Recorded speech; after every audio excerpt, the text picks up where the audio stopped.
Parani pa sana sa harong na ini, ibana ang gabat na namamati mi. Bago naglaog si Kagawad Rehidor, luway-luway siyang nagpaaram sa kun anuman anyaon digdi na madagos kami. Ini an harong kan pamilya Rehidor, digdi sa sitio Dalingding kan Barangay Lamon sa Banwaan kan Gowa, Camarinesor, na itinugdok kan taong 1950. Pirang dekada na ini na itig-istaran taan sa indang mga magurang luminipat na sa ibang lugar asin an magturugang ugwanan ning kanya-kanyang pamilya.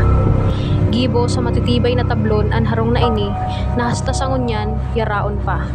Pati ang gamit na kandado asin susi na maririsang kan kapanahonan pa.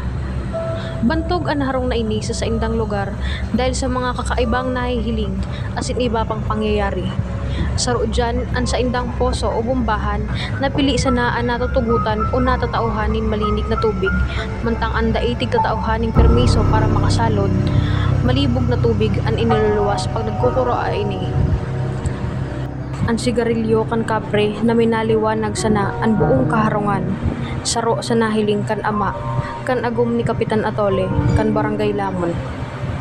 Sigun sa iba pang lokal na residente, igwapang nahiling na nakaputing babaye na palaog sa harong, dawa haloy na ining inabandona. An ngirit kan aki na maugma na minasabay sana sa pag-aagi kan makusog na paros. Saruma na taga pinamihagan ang nakisirong sa lugar na ini. Asin kan ini daa maluwas na, binuksan niya ang pintuan kundi ini minabalik garay sa loob nin harong. Pirang beses siyang nagpirit magluwas nga ni makahali. Asin pagbirik niya, bigla na naman siyang nasa laog. Ini nangyari sa iya sa laog kan tulong aldaw na daing maaraman kung tigkakalwagan siya kan tawong lipod o habo siyang paluwason kan mga ini. Sa sadiring karanasan ni Kagawad Rehidor, kan sindato minurong sa nasabing harong, kaibaan sa iyang matoang aki.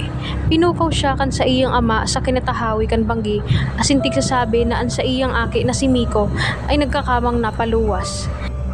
Bigla man siyang buminuhat sa pagkakaturog, pero nahiling niya an sa iyang aki na nanok-nanok ang turog sa iyang kataid.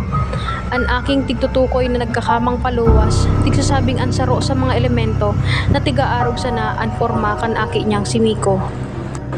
Dagdag pa ni Kagawad Rehidor, initig dadayo kan ibang residente ngani maggabas asin maghagad ning numero sa tawong lipod o kun ano paman na elemento. Ang paggabas ginigibo kung ika ay may katuyuhan sa tawong dainahiling. Sigun sa iya, ginibo niya ang paggabas ngani maghagad ning numerong pantaya sa weteng.